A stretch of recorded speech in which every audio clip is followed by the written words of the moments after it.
રજૂઆત સાથે હું છું યજ્ઞ ત્રિવેદી। દર્શક મિત્રો, આજે વિશેષ રજૂઆતમાં ચર્ચા વિચારણા કરવાની છે બિહારની ચૂંટણીને લઈને।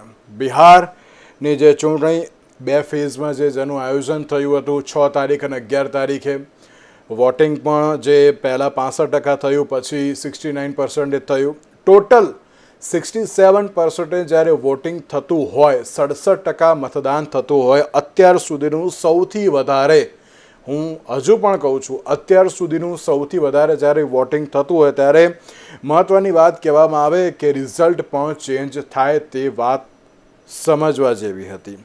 2010ની વાત કરું તો 2010માં 52%, 2015માં 56%, 2020માં 57% અને સાથે 2025માં 67%, એટલે કે 10% જે અત્યારે જે વોટિંગ વધ્યું તેનાથી આખું રિઝલ્ટ પણ ચેન્જ થયું છે તે પરિસ્થિતિ છે। બીજી બાજુ એનડીએને આ વખતે પૂર્ણ બહુમતી મળ્યું છે, તો બીજી બાજુ મહાગઠબંધનની જે પરિસ્થિતિ છે એ ક્યાંક વિચારવા લાયક છે, કારણ કે મહાગઠબંધન ચલો ડબલ ડિજિટમાં તો આવી ગયું, પણ તેમાં પણ માત્ર એક જ પાર્ટી એ ડબલ ડિજિટમાં આવી હોય તેવી પરિસ્થિતિ છે, જેમાં આરજેડી, કે માત્ર એક જ પાર્ટી ડબલ ડિજિટમાં, બીજી કોઈ જ નહીં। કોંગ્રેસ એ અત્યાર સુધી મહેનત કરતી હતી, રેલીઓ યોજી, બધું જ અત્યારે તો કર્યું, પણ તેમાં પણ ક્યાંક સારું એવું પરિણામ ન મેળવી શક્યા તેવું અત્યારે તો જોવા મળી રહ્યું છે। પ્લસ એક બહુ મહત્ત્વની બાબત એ પણ, તેજ પ્રતાપ યાદવ અને પ્રશાંત કિશોર, મારી આની પહેલાંની જે બિહારની જે ઇલેક્શનની જે ડિબેટ્સ હતી તેમાં પણ હું કહેતો હતો કે શું આ જે પાર્ટીઓ છે કોઈના વોટ શેર તોડશે? શું લાગે છે કે ના, આ કંઈક પરિસ્થિતિ અત્યારે તો જે ઉપર નીચે કરી શકે તેમ? એટલે સવાલ ઘણા બધા હતા અને આ તમામ સવાલનો જવાબ પણ આજે મળી ગયો અને તમામ મુદ્દાઓ પર આજે આપણે ચર્ચા વિચારણા પણ શરૂ કરવી છે। અને આ ચર્ચા વિચારણા કરવા માટે અમારી સાથે જોડી ગયા છે ડૉક્ટર પ્રદીપ મલિક, કે જેઓ વરિષ્ઠ પત્રકાર છે, રાજકીય વિશ્લેષક છે, કૌશિકભાઈ મહેતા, કે જેઓ વરિષ્ઠ પત્રકાર છે અને રાજકીય વિશ્લેષક છે, ડૉક્ટર હિરેન બેંકર, કે જેઓ કોંગ્રેસ પાર્ટીના પ્રવક્તા છે, અને ડૉક્ટર હેમંત ભટ્ટ, કે જેઓ ભારતીય જનતા પાર્ટીના પ્રવક્તા છે। આપ સર્વેનું સૌથી પહેલાં તો સ્વાગત છે। કૌશિકભાઈ, શરૂઆત મારે આપનાથી કરવી છે। કૌશિકભાઈ, આપણે અત્યાર સુધી જોયું છે કોઈ પણ રાજ્યની ચૂંટણી હોય, એ પછી ગુજરાત, મહારાષ્ટ્ર, કે પછી મધ્યપ્રદેશ, છત્તીસગઢ, કોઈ પણ ચૂંટણી હોય, કે પછી રાજસ્થાન, ભારતીય જનતા પાર્ટીનું માઇક્રો મેનેજમેન્ટ ઘણું બધું કાર્ય કરી જતું હોય છે, કે જેમાં એમ કહેવાય ને કે નાના કાર્યકર્તાઓથી લઈને તમામ મોટા કદના જે નેતાઓ હોય બધાને અત્યારે તો મેદાનમાં ઉતારી દેવામાં આવે છે, અને જે કાર્પેટ બોમ્બિંગ જે જોવા મળતું હોય છે એમાં હું માત્ર મોટા કદના નેતાઓને હું એમાં બધાને અત્યારે તો જે ઉમેરવા માગું છું કે જેમાં ભારતીય જનતા પાર્ટીના જે બધા મુખ્યમંત્રી હોય, સાંસદ હોય, ડેપ્યુટી સીએમ પણ કેમ ના હોય, બધા મંત્રીઓને જ્યારે ઉતારી દેવામાં આવે અને જે પ્રમાણે માઇક્રો મેનેજમેન્ટથી કામ કરવામાં આવે અને તે જ અનુસાર જે જીત પણ હાંસલ કરતા હોય છે। આ સૌથી પહેલાં તો આ બિહારમાં એનડીએનો ફરી એકવાર જે આ દબદબો જોવા મળી રહ્યો છે, કઈ રીતે જોઈ રહ્યા છો આપ આ એનડીએના દબદબાને? એમાં બે ત્રણ મુદ્દાઓ આપણને વધારે સ્પર્શી જાય એવા એટલે છે કે એક સૌથી મોટો મુદ્દો એ છે કે બિહાર જેવા મોટા રાજ્યોમાં ભાજપ એકલા હાથે જો લડતું ન હોય તો એવું બિહાર છે। અને તમે જુઓ કે અમિત શાહે ઘણો બધો પ્રચાર કર્યો, શરૂઆતમાં નીતિશ કુમાર મુખ્યમંત્રી બનશે કે નહીં એ વિશે જરા જુદી રીતે નિવેદન આપ્યું ને એનો વિવાદ થયો, ને પછી વાળી લેવાનો પણ પ્રયત્ન થયો। સૌથી મહત્વનો મુદ્દો મને જ્યાં સુધી લાગે છે એ છે કે મહિલા મતદાનમાં જે રીતે વધારો થયો છે એ એનડીએના વિજય માટે સૌથી સબળ કારણ છે। અને એમાં નરેન્દ્ર મોદીની લોકપ્રિયતા અને વધતા વિકાસ પુરુષ નીતિશ કુમાર, આ બંને પાસાઓ છે। અને તમે જુઓ કે 2010 થી નીતિશ કુમાર એમની મહિલા વોટ બેંક મજબૂત કરી રહ્યા છે। શરાબબંધી થી માંડીને છેલ્લે 10,000 રૂપિયા આપવામાં આવ્યા, એ મને લાગે છે ગેમ ચેન્જર આખી ચૂંટણીમાં બન્યું છે એવું હું સ્પષ્ટ માનું છું, કારણ કે પુરુષ મતદાન અને મહિલા મતદાનમાં લગભગ 7 થી 8% તફાવત છે। આવું લગભગ કોઈ રાજ્યમાં નથી બન્યું, એવું બિહારમાં બન્યું છે। અને આંકડાઓ તો એવું કહે છે કે 70 તાલુકા એવા છે જ્યાં મહિલાઓનું વોટિંગ 50% ઓછું છે. બાકી બધા જિલ્લામાં 50 ઉપર અને 56-57% સુધી ગયેલું છે. એટલે આ બહુ મોટી વાત છે અને મને લાગે છે નરેન્દ્ર મોદીને પણ મહિલાઓના મત મળે છે ને એની સાથે નીતિશ કુમારે જે વોટ બેંક એમની ઊભી કરી, આ બંનેનો સરવાળો છે ને એ આજના પરિણામમાં જોવા મળે છે. આ ઉપરાંત આ ઉપરાંત જી ની વાત કરીએ તો 14 રેલી, 1 રોડ શો કે જેમાં 115 જેટલી સીટને અસર કરે તે પરિસ્થિતિ અને 103 ઉપર 115માંથી 103માં જીત્યા અને આગળ પણ આવ્યા તેવી પણ બાબત. એટલે લગભગ 90%નો સ્ટ્રાઇક રેટ અત્યારે હાલ તો જોવા મળી રહ્યો છે વડાપ્રધાન નરેન્દ્ર મોદીમાં. તો બીજી બાજુ અમિત શાહ 36 રેલીઓ કરી છે, એમાં 33 ઉપર જીત હાંસલ કરી છે અને ક્યાંક આગળ પણ જોવા મળી રહ્યા છે અને લગભગ 92%નો સ્ટ્રાઇક રેટ ત્યાં પણ અત્યારે તો જોવા મળી રહ્યો છે. એટલે ચોક્કસ એમ કહે ને કે આ બે મહત્વના ચહેરા એ આ વખતે કામ કરી ગયા તેમ. એ બહુ સ્પષ્ટ છે. નરેન્દ્રભાઈ અને અમિતભાઈ જે રીતે વાયુવેગી પ્રચાર કરે છે, આ એમની સ્ટાઇલ છે ભાજપમાં, કે કોઈ પણ રાજ્યની ચૂંટણી હોય તો આપણે જોઈ શકીએ છીએ કે એ બંનેની સભાઓ સૌથી વધારે, જાહેર રેલીઓ, રોડ શો એમના સૌથી વધારે હોય છે. પણ મને એટલે હું નીતિશ કુમારનું બીજી વાર નામ લઉં છું કે આ વખતે એવું લગભગ બધા કહેતા હતા કે નીતિશ કુમારને બહુ નુકસાન થશે, બીમાર છે, ઘણો બધો એમની સામે પ્રચાર પણ થયો. પછી ભાજપ, તમે જો કે ભાજપ હજી નીતિશ કુમારનો વિકલ્પ બિહારમાં નથી શોધી શક્યું. આ બહુ મોટી વાત છે. બીજા બધા રાજ્યોમાં એમણે શોધવામાં એ સફળ રહ્યા છે, પણ અહીંયા આ બિહાર એક જ એવું રાજ્ય છે અને આ વખતે પાછું નીતિશ કુમારનો પક્ષ બહુ મજબૂત થઈને રહ્યો છે. 80+ બેઠક મળે ભાજપને, 90 બેઠક મળે ને આખા મોરચાને લગભગ 198-99 સુધી પહોંચ્યો છે. એટલે આ જે ગઠબંધનનું આ ગણિત છે ને પહેલી વાર જોવા મળી રહ્યું છે કે અમિત શાહ એમ કહેતા હતા કે 150 પાર થશું, પણ આ તો 200 સુધી વાત પહોંચી છે. એલજેપીએ પણ એમની પોતાની 20-21 બેઠકો જાળવી, એમ એ પણ આગળ છે. એટલે આ બહુ અને બીજો મને જે મહત્વનો મુદ્દો એ લાગે છે કે જનસુરાજ પીકે એ જે રીતે આખા બિહારમાં પ્રચાર કર્યો, પદયાત્રા કરી અને એક વાતાવરણ ઊભું કરવાનો એમણે પ્રયત્ન કર્યો, એ સોશિયલ મીડિયાને પણ એમાં એનો બહુ મોટો રોલ, પણ એ કોઈ એવી ભૂમિકા નહીં ભજવી શક્યું. મુદ્દા આધારિત કોઈ પ્રચાર કર્યો હોય તો મને લાગે છે એક જ જનસુરાજ પાર્ટીએ, રોજગારીની વાત હોય, ઉદ્યોગની વાત હોય, પણ એ કામ નથી કરી શક્યો. અને મને લાગે છે એને જે 4-5% વોટ મળ્યો છે એ સીધું નુકસાન છે કોંગ્રેસને, આરજેડીને થયું છે. એ જ રીતે ઓવેસીના પક્ષે પણ 5 બેઠક લગભગ ગયા વખતની જેમ જાળવી રાખી છે, પણ એ નુકસાન પણ તમે જુઓ કે આરજેડીનું જે એમ હોય મુસ્લિમ યાદવનું જે સૂત્ર હતું એ પણ ઢીલું પડ્યું.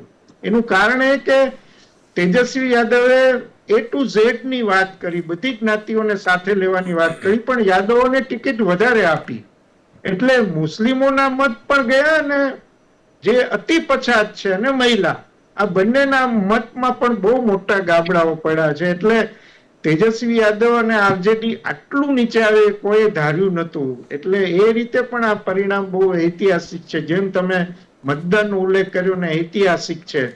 પછી હવે તમે એનું પોસ્ટમોર્ટમ જે રીતે કરો, SIR ના કારણે મતદાન વધ્યું, એનો માર પડ્યો વિપક્ષને, અથવા તો મહિલાઓને જે 10,000 રૂપિયા ખાતામાં જમા થયા ચૂંટણી પહેલા, આ બધા ફેક્ટર, વોટ ચોરીની જે વાત વિપક્ષે ઉઠાવી, પણ હવે પરિણામ સ્પષ્ટ છે. એટલે તમારા આ મુદ્દાઓ હવે ટકવાના નથી. ભલે સુપ્રીમ કોર્ટમાં SIR વાળો કેસ ચાલે છે ને પશ્ચિમ બંગાળમાં હવે પાછું વિરોધનો સૂર જબરજસ્ત શરૂ થયો છે, પણ આ રિઝલ્ટ એવું છે કે તમે એમ નહીં કહી શકો કે આમ થયું ને આમ થયું, પણ આ એનડીએ માટે બહુ મોટો વિજય છે. અને ખાસ કરીને નીતિશ કુમારને જેડીએ માટે આ એક મને લાગે છે પરિવાર સામૂહિક પાછો ઉભું થાય આખો પક્ષ, એવું. અને તમે જો હવે કમ્પલ્ઝન આવશે કે ભાજપે એમને મુખ્યમંત્રી બનાવવા પડશે. બિલકુલ બિલકુલ એટલે સાચી વાત આ છે. ચૂંટણીમાં આટલા તમે આઉટકમ લઈ શકો. જી. બિલકુલ બિલકુલ સાચી વાત છે. અને જે પ્રમાણેની પરિસ્થિતિ છે એ ચોક્કસથી ઘણી મહત્વની છે. પ્રદીપજી, કઈ રીતે જોઈ રહ્યા છો? આપણે બિહાર ઇલેક્શન ઉપર વાત કરી હતી, વોટિંગ પણ આપણે જોયું હતું કે ના સારું એવું વોટિંગ થયું છે, રિઝલ્ટ પણ સામે આવી ગયું એનડીએનું. પ્રદીપજી, હવે સવાલ મને એનડીએનો તો છે પણ તેની સાથે મહાગઠબંધન માટેનો પણ એક સવાલ છે આપને. શું કહેશો મહાગઠબંધનની સિચ્યુએશન? માત્ર એક જ પક્ષ આરજેડી એ ડબલ ડિજિટમાં જોવા મળ્યું, બીજું કોઈ એટલે કોઈ પણ નહીં. આજે મહાગઠબંધનની જે આ સિચ્યુએશન, એન્ડ મારે એક બહુ જ મહત્ત્વની વાત એ પણ કરવી છે કોંગ્રેસ પાર્ટીની. કોંગ્રેસ પાર્ટી અત્યાર સુધી જે પણ કોઈ જગ્યાએ છે, આપણે અત્યાર સુધી જોયું છે કે મુખ્ય ચહેરો એ હોય, પ્રાદેશિક પક્ષો એમને સપોર્ટ આપતા હોય. પણ હવે એવું થઈ ગયું છે કે મુખ્ય ચહેરો પ્રાદેશિક પક્ષ હોય ને એ ક્યાંક અત્યારે તો કોંગ્રેસ પક્ષ ક્યાંક સપોર્ટ આપતો હોય, તે પ્રમાણેની સિચ્યુએશન જોવા મળી રહી છે. કઈ રીતે જોઈ રહ્યા છો કોંગ્રેસની જે આ પરિસ્થિતિ અત્યારે તો જોવા મળી? કારણ કે શરૂઆત જ રાહુલ ગાંધીએ ક્યાંક ત્યાંથી જ કરી હતી. કઈ રીતે જોઈ રહ્યા છો આપ? ઘણી બધી મુદ્દાઓની તમે ચર્ચા કરી યજ્ઞભાઈ. શરૂઆત કરીએ કે કોંગ્રેસ મોટા પક્ષ છે, તો પણ રિજનલ ચૂંટણીઓમાં જનરલી રિજનલ પક્ષો લીડ લે છે અને કોંગ્રેસ સપોર્ટ કરે છે. હા, રાષ્ટ્રીય જ્યારે લોકસભાની ચૂંટણી હોય ત્યારે કોંગ્રેસ, કેમ કે એમની પાસે આખા ઓલ ઇન્ડિયા નેટવર્ક છે, એટલે માટે ત્યાં લીડ લે છે. That is first. Second, Kaushikbhai બહુ સારી રીતે વાત કરી. અને અમે લોકો પણ જ્યારે પ્રથમ તબક્કાની ચૂંટણી થઈ હતી ત્યારે એ દિવસે પણ અમે લોકો વાત કરતા હતા. અને હું એ જ કહેતો હતો કે નીતિશ કુમારની સૌથી મોટી જે વોટ બેંક છે, વોટ જે હોય એ મહિલાઓમાંથી આવે છે. શરાબબંધી ત્યાં ફેલ્યોર જ છે. આમ તો ગુજરાત જેવું જ ફેલ્યોર છે ત્યાં. પણ રિમેમ્બર, મહિલાઓ ત્યાં બહુ ખુશ છે આ નિર્ણયથી. 1 2, કન્યા કેળવણી માટે નીતિશ કુમારે બહુ જ કામ કર્યા છે. સાયકલ આપવાના, શાળામાં પ્રવેશોત્સવ કરવાના બહુ જ કામ કર્યા છે. અને હવે એ છોકરીઓ જે સ્કૂલ જતી હતી ભણી ગઈ છે, ગણેલી છે.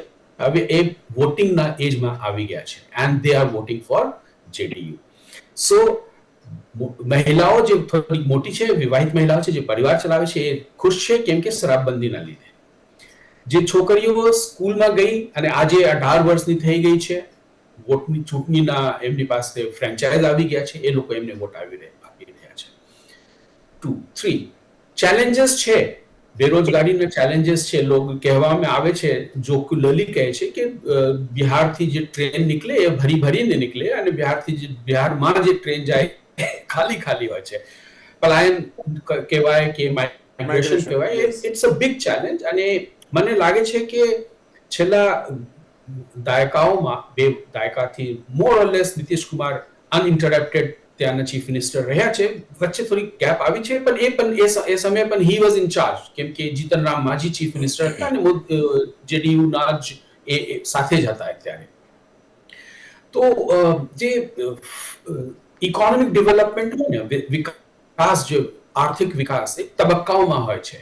એક ટ્રેડિશનલ સોસાયટી હોય, પછી એક પ્રી કન્ડિશન બને, પછી ટેક ઓફના કન્ડિશન બને, પછી ટેક ઓફ થાય. તો બિહારમાં મોર ઓર લેસ જે ટેક ઓફની જે જરૂરિયાત હોય ને, પાયાના સુવિધાઓ, રોડ, વીજળી, લો એન્ડ ઓર્ડર, આ બધી he has made them ready નાઉ.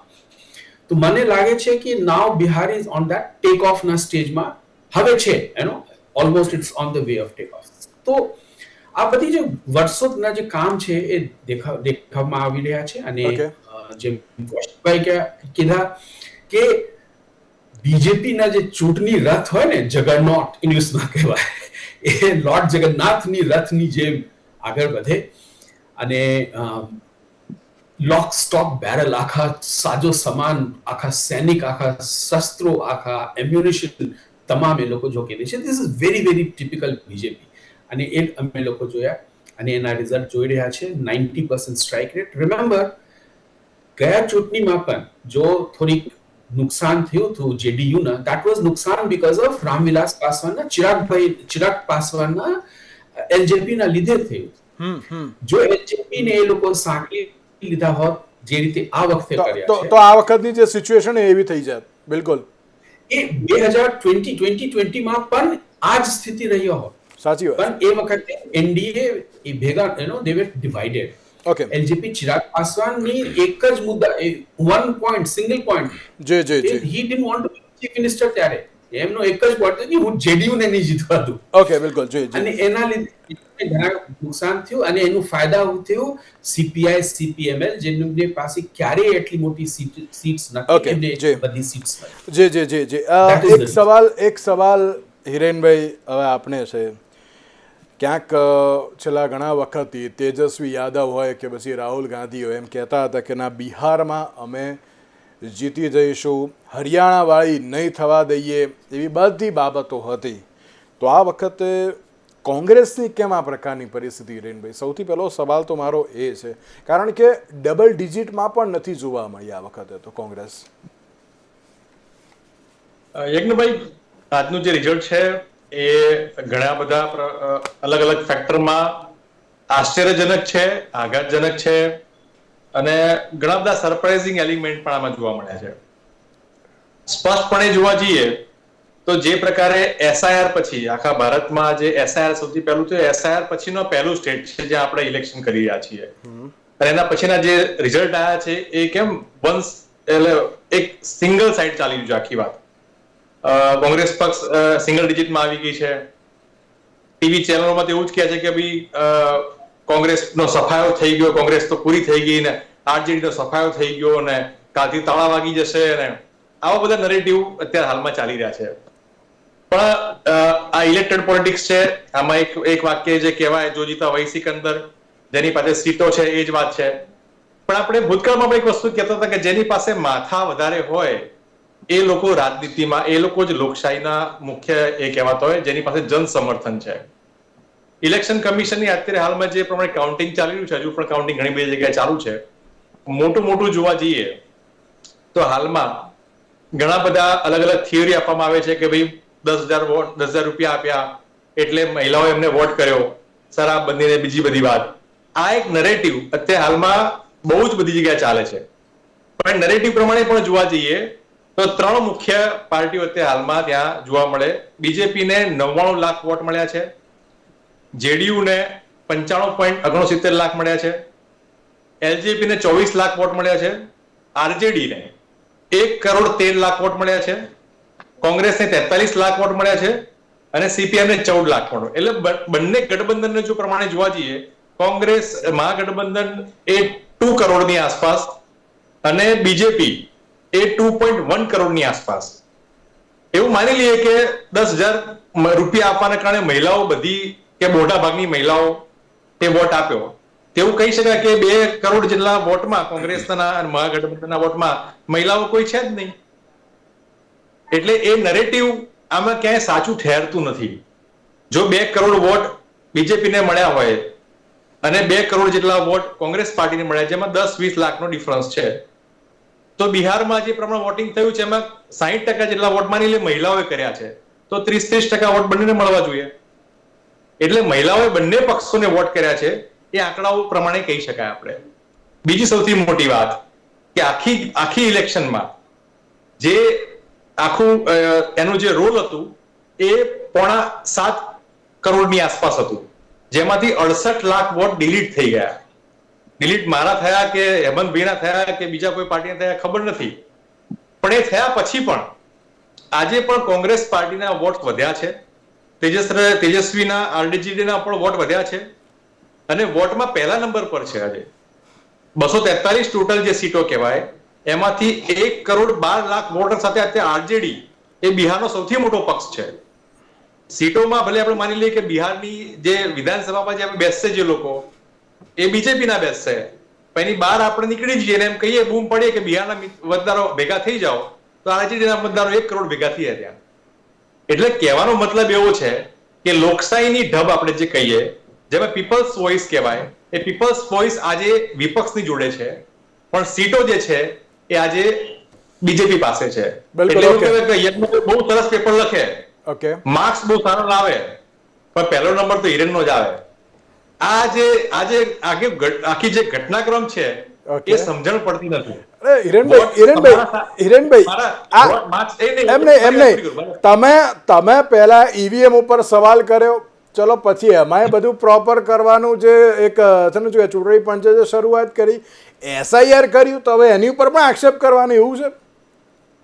યજ્ઞભાઈ, સવારથી જોઉં છું તમામ મીડિયાના મિત્રો, એન્કર મિત્રોથી ગણીને ભાજપના પ્રવક્તાઓ તમામ લોકો ઈવીએમ ઈવીએમ ઈવીએમ બોલે છે. આખી મારી સ્પીચમાં હું ક્યાં ઈવીએમ ના બોલ્યો? મારા કોંગ્રેસના એક હું એસઆઈઆર બોલ્યો પહેલા ઈવીએમ બોલ્યા, એમ નહીં, પહેલા ઈવીએમ બોલ્યા પછી એસઆઈઆર લાયો હું. કેને પ્રકારે ઈવીએમ ની વાત આપણે કરવા જઈ રહ્યા છીએ એ વાત નથી. સ્પષ્ટપણે અહીંયા હું સ્પષ્ટપણે કહું છું કે જે એસઆઈઆર ની પ્રક્રિયા થઈ છે એમાં 68 લાખ લોકોના વોટ ડિલીટ થઈ ગયા છે.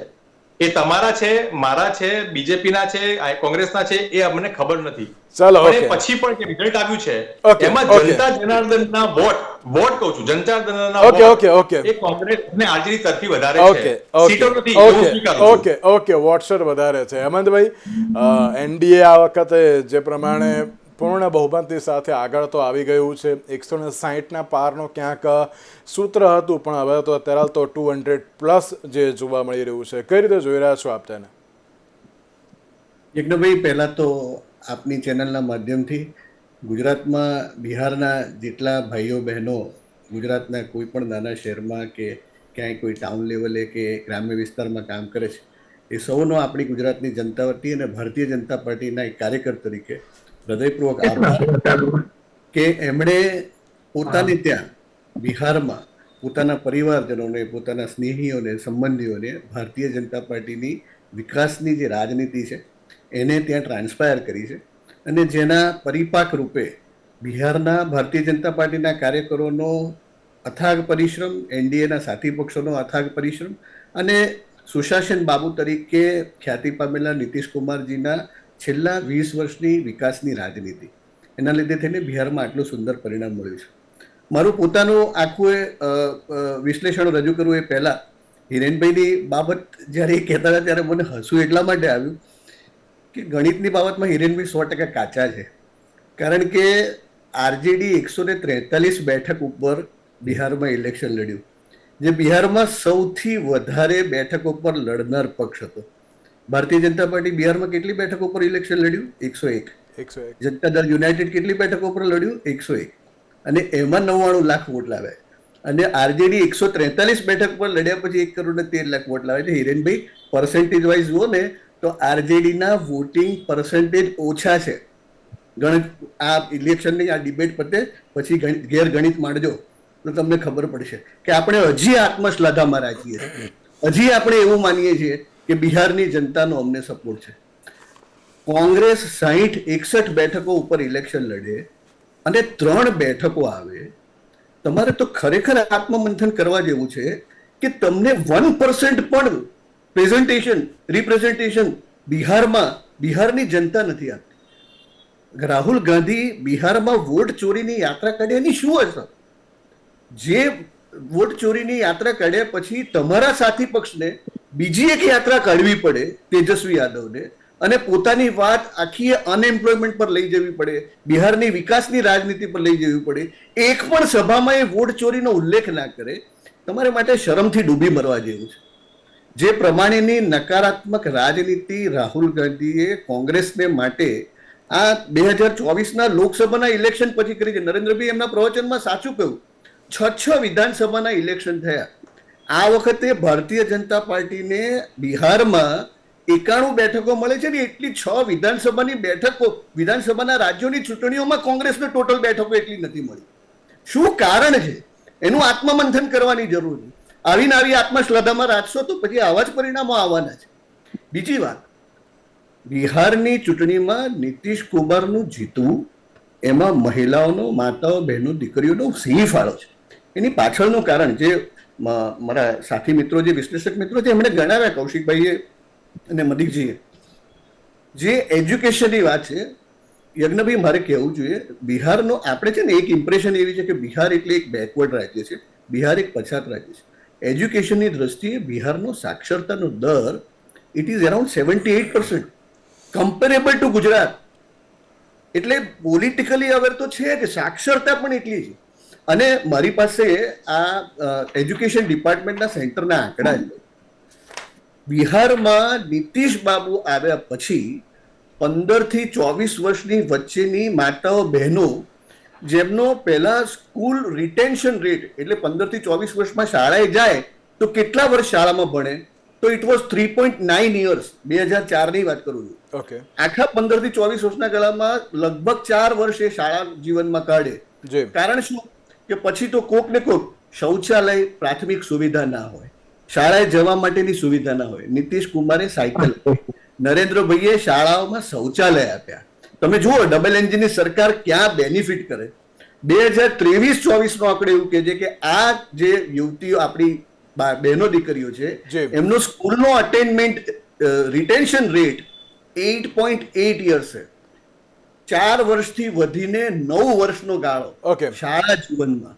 એનું મોટામાં મોટું કારણ આ બધી બિલકુલ. આ હેમંતભાઈ આ મુદ્દા ઉપર અડધી સેકન્ડમાં પૂરી કરું. બીજા બે મહત્વના ચેન્જીસ: 35% રિઝર્વેશન ગવર્મેન્ટ જોબ્સમાં બહેનોને, 50% રિઝર્વેશન પંચાયતી રાજમાં, અને સૌથી વધારે દારૂબંધીની આપણે ગમે તે there are loopholes, there are drawbacks. કોઈ પણ રાજ્યમાં દારૂબંધી લાગી કરવી એ ડિમાન્ડ એન્ડ સપ્લાયના આખા એરામાં બહુ મુશ્કેલ છે. પણ એના લીધે થઈને બિહારની માતાઓ બહેનોને દીકરીઓ જેટલી રાજી થઈ છે એનું પરિણામ. અને નરેન્દ્રભાઈએ છેલ્લા 5 વર્ષમાં જે આપણી અન્ન સહાય યોજના છે એના લીધે થઈને જે બધા જ ઘરોમાં જે પ્રમાણે પોષણ પહોંચ્યું છે, એટલે તમે હેમંતભાઈ આપને રોકવા માંગુ છું. એક મારે ખાલી એક જ 10 સેકન્ડમાં મારે ખાલી જવાબ લેવો છે કૌશિકભાઈની જોડેથી. કૌશિકભાઈ, સીએમ કોણ? નીતિશ કુમાર. બહુ હવે એમાં કમ્પલ્સન છે, હવે એમાં કઈ ચાલે એવું નથી સાહેબ. જે રીતે નીતિશ કુમાર મજબૂત થઈને બહાર આવ્યા છે તો હવે નીતિશ કુમારને બનાવ્યા વગર કોઈ છૂટકો નથી. બિલકુલ. ઓકે, બિહાર જે પરિણામ છે તેની ઉપર આપણે ચર્ચા વિચારણા યથાવત રાખીશું. સમય થયો છે એક વિરામનો.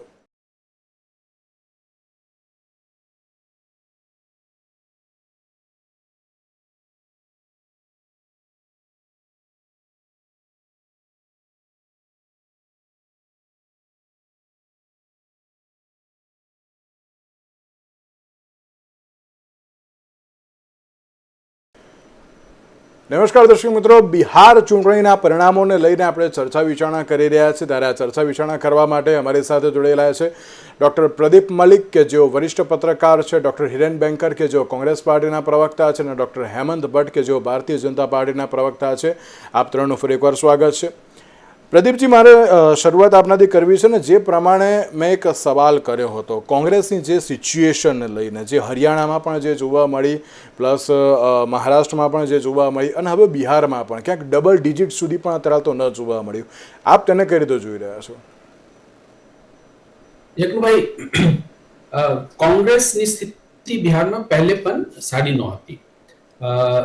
It was always a junior partner, આરજેડીના જુનિયર પાર્ટનર હતા. અને ગયા ચૂંટણીમાં જે એ લોકોને 20+ સીટ્સ મળી હતી, that was as I said કે એના મુખ્ય કારણ એ હતો કે રામવિલાસ પાસવાનના દીકરા ચિરાગ પાસવાન, જ્યારે LJP Ramvilas Paswan, LJP party, they were not together with NDA. એના લીધે જે વોટમાં જે ડિવિઝન થયું ને, એના ફાયદા થયું હતું જેડીયુને, જે it emerge as a single largest party. એના લીધે એક, અને કોંગ્રેસના ઘણી બધી સીટ્સ, કેમ કે એલજેપી નું ઉદ્દેશ્ય શું હતું? બીજેપી જીતે હારે એમને કોઈ લેવા દેવા નથી, એમને એની પાર્ટી જીતે હારે કોઈ લેવા દેવા. એવી જગ્યાએ ચૂંટણી લડો જે જગ્યાએ જેડીયુ ને નુકસાન થાય, અને જેડીયુ ને નુકસાન કરવામાં, અને જ્યારે એમને નુકસાન થયું ત્યારે વામપંથી પાર્ટી અને કોંગ્રેસ પાર્ટીને ફાયદો થયો. અદરવાઇઝ જે સાથ રહ્યા હોત ને કોંગ્રેસને, એ 2020માં પણ આટલી બધી સીટ મળવાની નહોતું, કેમ કે એમની પાસે ત્યાં ઓર્ગેનાઇઝેશનલ સ્ટ્રક્ચર એટલી મજબૂત નથી જેટલી હોવી જોઈએ બીજેપી જેવા પાર્ટીને ચેલેન્જ આપવા માટે. બિલકુલ. અને 2 સેકન્ડ તમે પણ બહુ સારી વાત કરી કે રાહુલ ગાંધી બહુ મહેનત કર્યા, ઘણી બધી રેલીઓ કાઢી, પણ એમની મુદ્દા શું હતી? વોટ ચોરીની મુદ્દા. અને એ વોટ ચોરીના મુદ્દા ઇઝ નોટ એન ઇમોશનલ મુદ્દા. ત્યાંના ઇમોશનલ મુદ્દા શું છે કે અમે લોકો પછાત છીએ, લોકો અમને પછાત રાજ્ય, it is a poor, one of the poorest state in the country. અમે લોકો પુઅર છીએ અને લોકો અમને પુઅર તરીકે જુએ છે, અમારે વિકાસ કરવી છે અને અમને એક સંભાવના દેખાય છે જો એનડીએની સરકાર હોય, જેડીયુ નીતિશ કુમારના નેતૃત્વમાં અથવા કોઈના પણ નેતૃત્વમાં એક એવી સરકાર હોય જે અમને એક હોપ આપી છે છેલ્લા 2 દાયકામાં, જે હોપ આપી છે એ હોપને બરકરાર રાખવી છે અને હોપ લઈને જ આગળ વધવી છે. એના માટે એનો વોટ મળી છે. તો કોંગ્રેસ આમે आज આખી ગઠબંધન में महागठबंधन में Congress was the weak link actually. અને એમને ખબર છે, તમને ખ્યાલમાં છે અમે લોકો જ્યારે પ્રથમ તબક્કાની ચૂંટણી થઈ ફર્સ્ટ રાઉન્ડ, અને પછી એ જ રીતે અમે લોકો ચર્ચા કરી રહ્યા હતા અને તેમના કોંગ્રેસના પ્રવક્તા હતા, કોઈ ભાઈ હતા, કહેતા હતા કે એ તો બીજેપીની મજબૂરી છે કે જેડીયુને અથવા નીતિશ કુમારને ચીફ મિનિસ્ટરશીપ આપવી પડે. તો મેં હું કહું છું કે તમે યુ આર કન્સીડિંગ ડિફીટ. મજબૂરી હોય કે જે કોઈ હોય, પણ તમને તો કન્સીડ કરીને કે એમને ફરીથી જેડીયુને બનાવી છે. તમે એક લડાઈમાં, તમે એક કન્ટેસ્ટમાં ઉતરો એ માનસિકતાથી કે અમારી તો કોઈ we can only put up a fight, અમે જીતવાનું નથી, તો રિઝલ્ટ તો ચોક્કસ નહીં મળે. બિલકુલ, બિલકુલ સાચી વાત છે. હિરેનભાઈ, એવું નથી લાગતું હવે મનોમંથનની જરૂર છે તેમ? યજ્ઞભાઈ, ચોક્કસપણે મનોમંથન થતું જ હોય, ચર્ચા થતી હોય, એનાલિસિસ થતું હોય, પણ હમણાં જે ડોક્ટર સાહેબે વાત કરી કે એજ્યુકેશનની સ્થિતિ બિહારમાં બહુ સરસ છે. 2024-25 નો જે અત્યારનું વર્ષ ચાલે છે એમાં ડ્રોપ આઉટ આખા દેશમાં 20.86 સાથે ને બિહાર પહેલા નંબર પર આવે છે. નીતિ આયોગ સરકાર સરસ લાવી, આયોજન પણ બંધ કરી નાખ્યું. નીતિ આયોગનો રિપોર્ટ છે સ્કૂલ એજ્યુકેશન ક્વોલિટી ઇન્ડેક્સ 2019. ટોપમાં તો આવે જ નહીં, બોટમ 5માં બિહાર આવે છે. 2022માં ફરીથી આ ઇન્ડેક્સ જાહેર કરવામાં આવ્યો. 2022માં બોટમ 4માં બિહાર આવે છે. 38% સ્કૂલો એવી છે જેમાં બ્રેકડાઉન નથી. આવી ઘણી બધી વસ્તુ છે. એજ્યુકેશનની વાતમાં આપણે બહુ ડિટેલમાં નથી જવું. વાત આખી એ છે, જેમ પ્રદીપ સાહેબે કીધું કે વોટ ચોરી મુદ્દો નહોતો, હું ફરીથી કહું છું, વોટ ચોરી મુદ્દો જ નહોતો, આજે પણ મુદ્દો નથી. વોટ ચોરી જે છે દેટ ઇઝ અ સમસ્યા, it is not a point. એ મુદ્દો નથી, એ પ્રોબ્લેમ છે. અને પ્રોબ્લેમ એ કોંગ્રેસ આઈડેન્ટિફાઈ કરી છે કે કેમ બીજેપી ઇન્ટરનેશનલ પાર્ટી, બ્રાઝિલ Janata party, how can they be vote, એ વોટ કેવી રીતે કરી શકે? હરિયાણામાં એ બ્રાઝિલ મોડેલ આવીને ત્યાં નામ કેવી રીતે લખાવી શકે? આ પ્રકારની વોટ ચોરી કેવી રીતે થાય? એ આખા સિસ્ટમ પર મોટો સવાલ નિશાન છે અને એ ક્વેશ્ચન અમે પૂછો છે. નહીં, એ સમસ્યા નહીં, હિરેનભાઈ તમે કહ્યું નહીં, હું એ વાત ઉપર હું ના નથી પાડતો. તમે આની પહેલાં પણ જ્યારે મારી જોડે ડિબેટમાં હતા ત્યારે પણ તમે કહ્યું હતું કે ના, અમે એ મુદ્દાને લઈને આપણા નહોતા આવ્યા. પણ હિરેનભાઈ, બહુ બધી રેલી રાહુલ ગાંધીએ કરી, સભાઓ પણ ક્યાંક કરી, તો પણ ક્યાંક પરિણામ ન મળ્યું. એટલા માટે સવાલ અત્યારે તો આ પ્રકારનો ઊભો થાય છે. અને હું માત્ર હું ખાલી બિહારની વાત નથી કરતો, હરિયાણા, મહારાષ્ટ્ર અને પછી અત્યારે આ પ્રકારની પરિસ્થિતિ. અને કોંગ્રેસ જે મુખ્ય પક્ષ છે, કોંગ્રેસને અમે મુખ્ય પક્ષ જ ગણીએ છીએ અત્યાર સુધી. દરેક લોકો અત્યારે તો મુખ્ય પક્ષ કે ભાજપ અને કોંગ્રેસ. તમે સમજો યજ્ઞભાઈ, એમાં ગણવા જેવું નહીં. એટલે કોંગ્રેસ મુખ્ય પક્ષ જ છે. જેમ પ્રદીપભાઈ કીધું કે મુદ્દો ધરાતલ પર લોકોને કનેક્ટ નતો થયો, તો ઘણાને ના જ થાય. જેનો વોટ કપાયો એને ખબર પડે કે મારો વોટ કપાઈ ગયો છે. એનો મતલબ એવો નથી કે હું મુદ્દો જ ન ઉપાડું. ઇલેક્શન કમિશનરની એપોઇન્ટમેન્ટ ભારત આઝાદ થયું એ પછી એ મુખ્ય પ્રધાનમંત્રી, લીડર ઓફ ઓપોઝિશન અને સુપ્રીમ કોર્ટના જજ કરતા હતા. એના પછી મોદી સાહેબને અડધી રાત્રે ઊંઘ આવી, સરસ નવું સપનું આવ્યું અને આપણે કે આવું કાઢી નાખો, કે આવું ના ચાલે, હું કરીશ, ગૃહમંત્રી કરશે અને લીડર ઓફ ઓપોઝિશન કરશે. પછી મને કહો કે નિષ્પક્ષ વ્યક્તિ ચૂંટાશે કે નથી ચૂંટાય, એટલે નિષ્પક્ષ વ્યક્તિ આવશે કે કેમ ખબર નથી. બીજી વસ્તુ, એના પછી એક સરસ પાવર, આખા ભારત દેશમાં એકમાત્ર વ્યક્તિ છે જેની પાસે એવો પાવર છે કે એના પર કોઈ જ એલિગેશન કે કોઈ જ કેસ નહીં થાય, એ ઇલેક્શન કમિશનર છે સાહેબ. એ પણ આપણે સંવિધાનિક એમને લખીને આપવામાં આવ્યું છે, એમેન્ડમેન્ટ કરવામાં આવ્યું છે પ્રાવધાનમાં કે જે પણ કેસ થશે કે કોઈ પણ ખોટું કરવામાં આવશે ઇલેક્શન કમિશનર દ્વારા, એને પર કોઈ કેસ નહીં થાય. આપણે ઇલેક્શન અને એના પછી ઇલેક્શન પ્રક્રિયામાં ક્યાંય પણ ગડબડી થાય, સીસીટીવી ડિલીટ મારી દેવાના. ધીસ ઇઝ અ ક્રોનોલોજી, આખી ક્રોનોલોજી જે આપણી ઇલેક્શન સિસ્ટમને ડિસ્ટર્બ કરવામાં થઈ રહી છે. અમે એક, તમે કીધું એ મુખ્ય પક્ષ તરીકે અમે આખી વાત જનતા સુધી મૂકી છે. એનો મતલબ એ નથી કે બીજા મુદ્દા જ અમે ઉઠાવ્યા નથી. તો કનેક્ટ થઈ જંગલ નહીં. રાજ આજે પણ યથાવત છે. જંગલ રાજ આજે પણ યથાવત છે.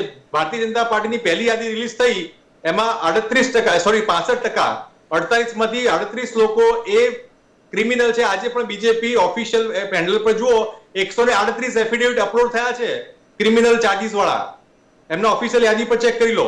આજના દિવસે 2023-24 ના યરમાં હિરેનભાઈ પણ હું તમને ઇલેક્શન કમિશન નું પૂછતો નથી, હું તમારી પાર્ટીનું પૂછું. તમે ઇલેક્શન કમિશન અત્યારે તો લઈને આવો છો.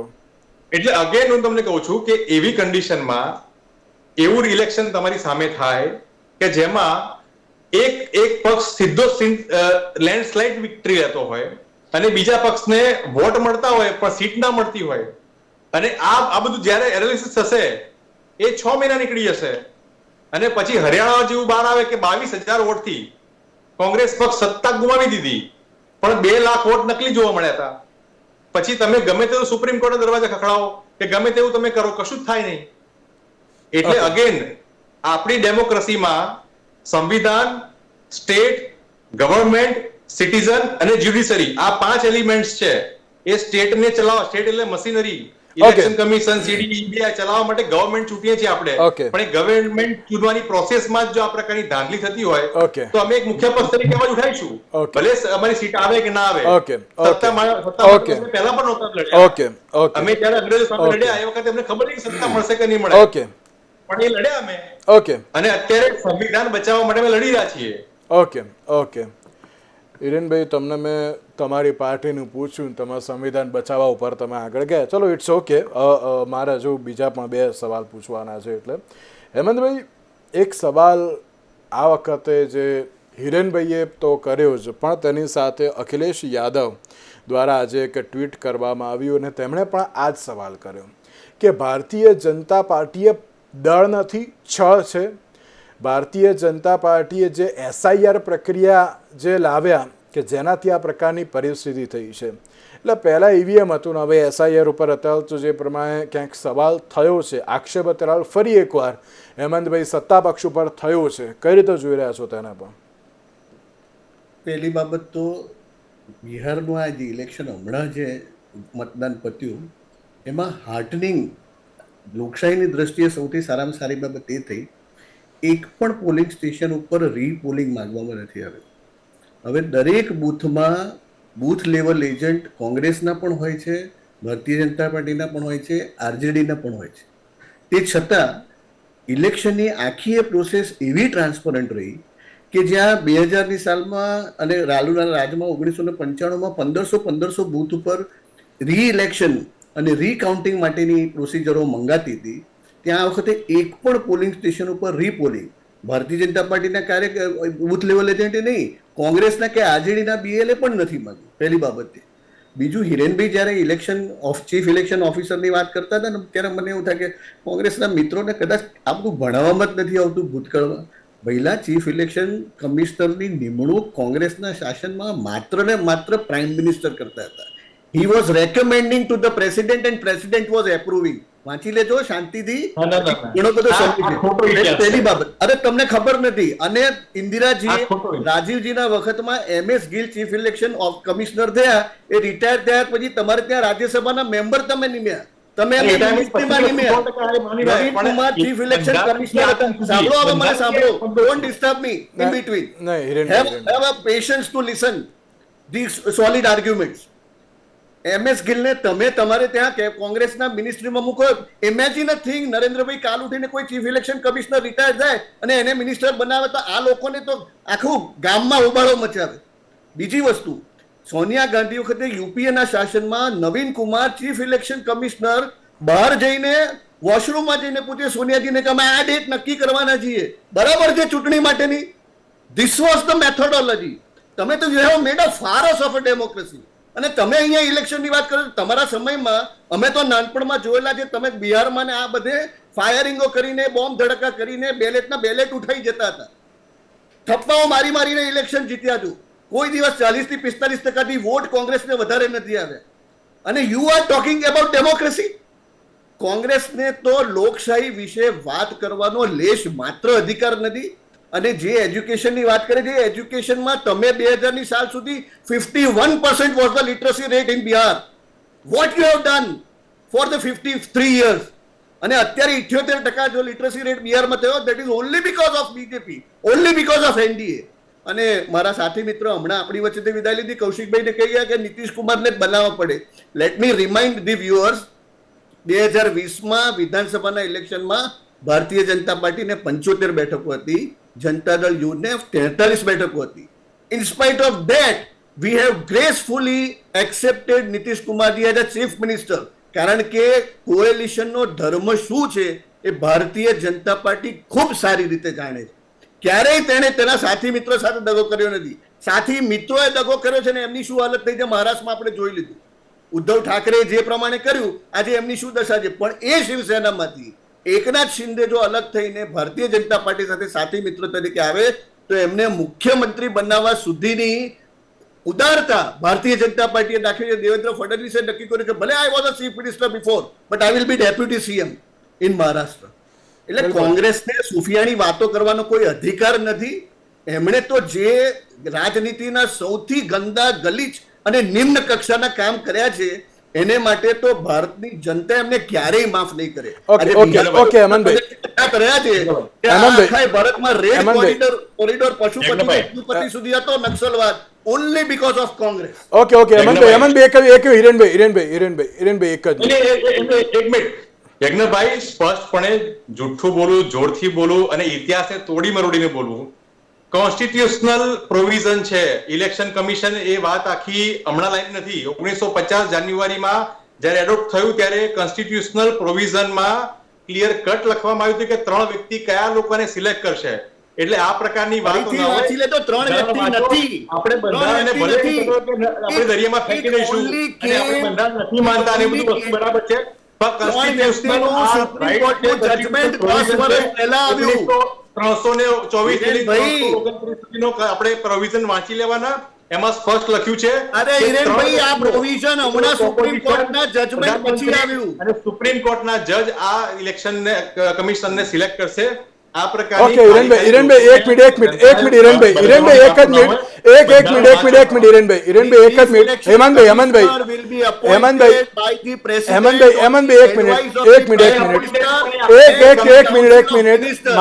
મારે શેની ઉપર ચર્ચા કરી છે. એક મિનિટ પ્રદીપજી, આપ આ મુદ્દાને કઈ રીતે જોઈ રહ્યા છો? કારણ કે SIR ને ફરી એકવાર SIR ઉપર આક્ષેપ કરવામાં આવ્યો છે. પ્રદીપજી, શું વિપક્ષના નેતા જ્યારે SIR ની મુદ્દા ઉઠાવે, it's a serious matter. Bhajpa ચોક્કસ ડિફેન્સમાં આવે ઇલેક્શન કમિશનના, that's a different thing. But જ્યારે વિપક્ષના નેતા મુદ્દાની ચર્ચા કરે, ઇટ્સ અ બહુ સિરિયસ મેટર છે. અને એક પ્રમાણ સાથે આપ્યા છે રાહુલ ગાંધીએ કે ત્યાં બ્રાઝિલના એક મોડેલ અને ફોટા સાથે આવી છે અને એ પણ મોડેલની પણ સ્ટેટમેન્ટ આવી ગયા છે. So it is an important thing અને ચોક્કસ એના ઉપર હોવી જોઈએ. પણ પોઈન્ટ એ છે કે જો આટલી મોટી સિરિયસ મેટર છે જે કે છે, તો why not fight it also in કોર્ટમાં કેમ નથી ફાઇટ કરી રહ્યા તમે? કોર્ટમાં જો કે let S see what happens there. But second વાત, તમે અત્યારે અમે લોકો ચૂંટણીની ચર્ચા કરી રહ્યા છીએ અને ચૂંટણી બિહારમાં હતી અને હવે બીજા રાજ્યોમાં આસામમાં અને બંગાળમાં થવાની છે ચૂંટણી. જુઓ, ઇલેક્ટોરલ પોલિટિક્સની જ્યારે વાત આવે ત્યારે હિરેનભાઈ શરૂઆતમાં કહે ને જો જીતા વહી સિકંદર, ઇન્ડિયામાં છે જે જોતા વહી Sikandar, first pass the post. ત્યારે તમારે જો ચૂંટણી જીતવાનું હોય તો તમારે ત્યારે અત્યારની વાત કરવી હોય, તમે લોંગ ટર્મની ગોલ લઈને શોર્ટ ટર્મમાં જીતવાની ઈચ્છા રાખો છો તો એ નથી થવાનું.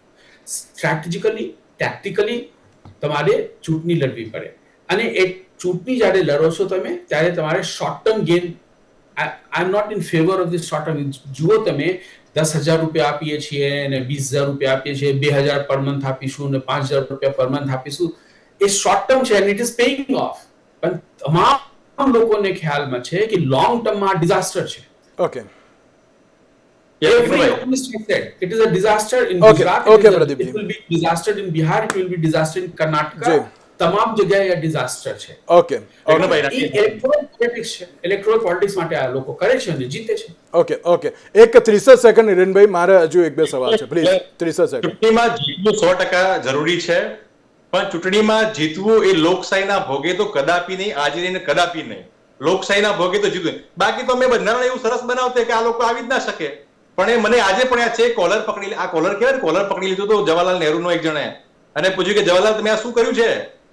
એટલે એમને કે બંધારણ એવું આપ્યું છે કે આ કોલર પકડવાની તાકાત તમને આપી સાહેબ, કે આ બંધારણ કોંગ્રેસ પાર્ટી આપી. એટલે લોકશાહીમાં ચાલો ઓકે ચૂંટણી જીતવી યોગ્ય છે, પણ લોકશાહીને નેવે મૂકીને ચૂંટણી નથી જીતવી. Okay okay okay okay okay okay okay હિરેનભાઈ લોકશાહી ઉપર હું પછી આવીશ, એની ઉપર હું આખી ડિબેટ કરીશ SIR ઉપર. મારે ચૂંટણી પરિણામ ઉપર વાત કરવાની છે હિરેનભાઈ. ઓકે ઓકે પ્લીઝ, નહીં હિરેનભાઈ, મારે મુખ્ય અત્યારે મુદ્દાઓ પર જ્યાં વાત કરવાની છે તેની ઉપર કરીએ. હેમંતભાઈ, બિહારમાં હવે પ્રાથમિકતા કઈ હશે? બહુ સીધી સાદી બાબત છે કે જે વિકાસના કાર્યો શરૂ થયા છે એને બહુ જ મોટા લેવલે આગળ લઈ જવા. નરેન્દ્રભાઈનું જો પ્રવચન તમે સાંભળ્યું હોય તો બિહારમાં એક કાયદો અને વ્યવસ્થાના શાસનનું એક વાતાવરણનું નિર્માણ થયું છે. એમાં હવે મોટા ઉદ્યોગો કઈ રીતે બિહારના ટાઉન લેવલ સુધી પહોંચે, અંતરિયાળ વિસ્તારો સુધી પહોંચે, એ એક પ્રાથમિકતા છે. બીજી બાબત, જેમ નાલંદા યુનિવર્સિટીની સ્થાપના થઈ અને જેમ નાલંદા યુનિવર્સિટીને આપણે જે હજારો વર્ષ પહેલા એની એક વર્લ્ડ રિનાઉન્ડ ઇમેજ હતી તેવી ઇમેજ એસ્ટાબ્લિશ થાય, બીજા એવા એજ્યુકેશનલ ઇન્સ્ટિટ્યૂટ્સ એસ્ટાબ્લિશ થાય, એ એક નિયમ છે. સાથે સાથે બિહારના યુવાનોને માટે ત્યાં લોકલ, આજની તારીખમાં પણ એક રિવર્સ ટ્રેન્ડ છે. પંજાબમાં તો ફાર્મર્સ આર કમ્પ્લેનિંગ કે પહેલા જે બિહારમાંથી લેબર મળતું હતું એવું they are not getting that labor easily now. There is a problem. Reverse migration has started to Bihar. એટલે આ જ ટ્રેન્ડ આવનારા 5 વર્ષમાં વધુ સારી રીતે ચાલુ રહે. નક્સલવાદમાંથી almost Bihar has got out of it, પણ જે કઈ રેમનેન્ટ નક્સલવાદના છે એ બિલકુલ ખતમ થઈ જાય. ઓકે હેમંતભાઈ, હજુ મારા બે સવાલ છે, હું આપને રોકવા માંગુ છું. એક 10 સેકન્ડમાં હજુ હિરેનભાઈ જવાબ આપજો. બીજા કોઈ SIR ને લઈને મારે નથી વાત કરવી. હવે મનોમંથન કેવી રીતનું થશે કોંગ્રેસ પાર્ટીમાં એસ્પેશિયલી? સૌથી પહેલા તો ચૂંટણીમાં જે પ્રકારની ધાંધલીઓ છે એના માટે ચોક્કસપણે કામ કરીશું. અમારો વોટ શેર તો વધ્યો જ છે. ચૂંટણી જીતવા માટેના કયા પ્રકારની કામગીરી ચોક્કસ કરીશું, પણ સૌ પ્રથમ લોકતાંત્રિક પ્રક્રિયામાં ઇલેક્શનની પ્રક્રિયા એ પારદર્શક થાય, ઇલેક્શનની કમિશનની જવાબદારી છે, જવાબદારી અમે નિભાવીશું. અમે અહીંયા ગુજરાતમાં આ પ્રકારની ધાંધલીઓ ન થાય એના માટે સુનિશ્ચિતતાથી, મહેનતથી, અંતથી કામ કરીશું. ઓકે પ્રદીપજી, એક બહુ મહત્વનો સવાલ કે આજે જંગલરાજ ને બધાને લઈને તો ચર્ચા વિચારણા થઈ, પણ જ્યારે છેલ્લે દિલ્હી ખાતે વડાપ્રધાન નરેન્દ્ર મોદીએ જે સંબોધન કર્યું અને તેમાં બિહારની જીતથી પશ્ચિમ બંગાળમાં ખુલ્લો પડકાર મમતા બેનર્જીને જે આપવામાં આવ્યો, આપ આને પણ કઈ રીતે જુઓ છો? કારણ કે સીધો વેસ્ટ બેંગાલ પર ઇશારો અત્યારે તો થઈ રહ્યો છે. યજ્ઞભાઈ, ઘણા વખત અમે લોકો આ ચર્ચા કરી છે અને હા ફરીથી હું રિપીટ કરું છું. અત્યારે મમતા દીદી બહુ જ પોપ્યુલર છે આજે પણ બંગાળમાં. બંગાળની સ્થિતિ બહુ, એનું એગ્રીકલ્ચર સિવાય ત્યાં કશું નથી અત્યારે. ઇન્ડસ્ટ્રીયલ, એક જમાનામાં ઇન્ડસ્ટ્રીના લીડર હતા વેસ્ટ બંગાળ, આજે કશું નથી ઇન્ડસ્ટ્રી ત્યાં. લોકો કહે છે કે મમતા બેનર્જી એન્ટી ઇન્ડસ્ટ્રીયલાઇઝેશનના પ્લાન ઉપર જ આવ્યા છે. ટાટા નેનોની જે ઇતિહાસ છે અમે લોકોને યાદ છે. મમતા બેનર્જી હજી પણ બહુ જ પોપ્યુલર છે ત્યાં, નંબર 1. નંબર 2, શહેરી વિસ્તારોમાં કદાચ અત્યારે મમતા બેનર્જીના વિરોધમાં થોડી ઘણી સેન્ટિમેન્ટ્સ છે, પણ Bengal is a rural state, number 1. Number 2, ત્યાંની ડેમોગ્રાફી એવી છે. અને બિહારમાં પણ તમે જુઓ ને અત્યારે જે આ વિકાસની વાત હોય, મહિલાઓની વાત, એ વાત સાચી, એ બધી મુદ્દાઓ છે, પણ અલ્ટિમેટલી વોટિંગ જે થાય છે ને એ કાસ્ટ ઉપર જ થાય છે બિહારમાં પણ. એમ વાય કરતા કરતા એ ટુ ઝેડ કરતા ગયા ને, એમ જતા રહ્યા ને, એકલા વાય એમની પાસે રહ્યા, કેમ કે Y will always vote for RJD, M will always vote for Congress and RJD, પણ એમને ટિકિટ આપ્યા નહીં. પણ બંગાળમાં શું છે, Mamata Banerjee has understood this very well. બહુ સારી રીતે શી હેઝ બીન કલ્ટિવેટિંગ હર કન્સ્ટિટ્યુએન્સી. અને મોદીજી ચોક્કસ કહેશે કે અમે બંગાળના સીમા પરથી, બિહારના સીમાથી બંગાળને ચેલેન્જ આપીશું, ચેલેન્જ કરશે ચોક્કસ. લાસ્ટ એસેમ્બલી ઇલેક્શનમાં 70+ સીટ્સ પણ લઈને આવ્યા હતા, પણ ટુ ઓવરટર્ન ધ મેન્ડેટ એ બહુ જ મોટી પડકાર છે બંગાળમાં. બિલકુલ હેમંતભાઈ, આ સીધો પડકાર પશ્ચિમ બંગાળમાં, હજુ તો બિહારમાં હજુ તો સરકાર રચવાની તો હજુ બાકી છે. યજ્ઞભાઈ બહુ સાચી વાત કહીએ તો પશ્ચિમ બંગાળમાં મમતા દીદીના પોપ્યુલારિટીની જ્યારે વાત થાય છે ત્યારે પશ્ચિમ બંગાળની પ્રી ઇન્ડિપેન્ડન્સ એરામાં જે ઇમ્પોર્ટન્સ પોલિટિકલ, સોશિયલ, હેમંતભાઈ થોડું ટૂંકમાં કહેજો, એ પાછી કેવી રીતે આવે, ઇન્ડસ્ટ્રીયલાઇઝેશન વેસ્ટ બેંગાલમાં કેવી રીતે થાય, ઓવરઓલ સોશિયો ઇકોનોમિક ડેવલપમેન્ટ કેવી રીતે થાય, એ આખી એ બાબત બહુ જ ગંભીર બાબત છે. બધા જ પૂર્વના રાજ્યોનો જો વિકાસ થતો હોય ભારતીય જનતા પાર્ટીના શાસનમાં અને એના સાથી મિત્રોમાં, તો વેસ્ટ બેંગાલમાં એ ગ્રોથ અને ડેવલપમેન્ટ શા માટે ના પહોંચે, એની ખૂબ ગંભીર ચિંતા કરીને ભારતીય જનતા પાર્ટી પશ્ચિમ બંગાળમાં આખી વ્યવસ્થા, એમાં પશ્ચિમ બંગાળમાં ફેર માત્ર ફેસનો થયો છે. Okay, instead of communist party the Trinamool has come, but the goondaism, anti socialism has always prevailed in West Bengal. There is lawlessness at the rural level. And I have my patients from Bengal who are telling that there is an absolute lawlessness and the Trinamool Congress hooliganism at every place and every corner in the rural area. They are afraid of talking about Trinamool Congress. And બિલકુલ આ પરિસ્થિતિ બદલવી છે. બિલકુલ. તો હવે આગામી સમયમાં હવે જોવાનું એ રહ્યું કે ચલો બિહારમાં તો તરાલ તો એનડીએને બહુમતી મળી ગઈ, આગામી સમયમાં હિરેનભાઈ પણ કહે છે કે ના, લોકતાંત્રિક ઢબે પારદર્શિતાની સાથે અત્યારે તો ચૂંટણી થવી બહુ જરૂરી છે. તે આગામી સમયમાં હવે જોવાનું એ રહ્યું કે હવે કેવી રીતની ચૂંટણી થાય છે, અને આગામી સમયમાં સરકાર તો રચાશે, પણ સીએમ શું હજુ પણ નીતિશ કુમાર રહેશે કે પછી તેમાં પણ કોઈ બદલાવ થશે, તે તો હવે આવનારો સમય જ બતાવશે. તેની સાથે હેમંતભાઈ, પ્રદીપજી અને હિરેનભાઈ, આ ત્રણેયનો આભાર અમારી સાથે ચર્ચા વિચારણામાં જોડાવા માટે. તો દર્શક મિત્રો, આજના વિશેષ કાર્યક્રમમાં મને આપશો રજા. નમસ્કાર.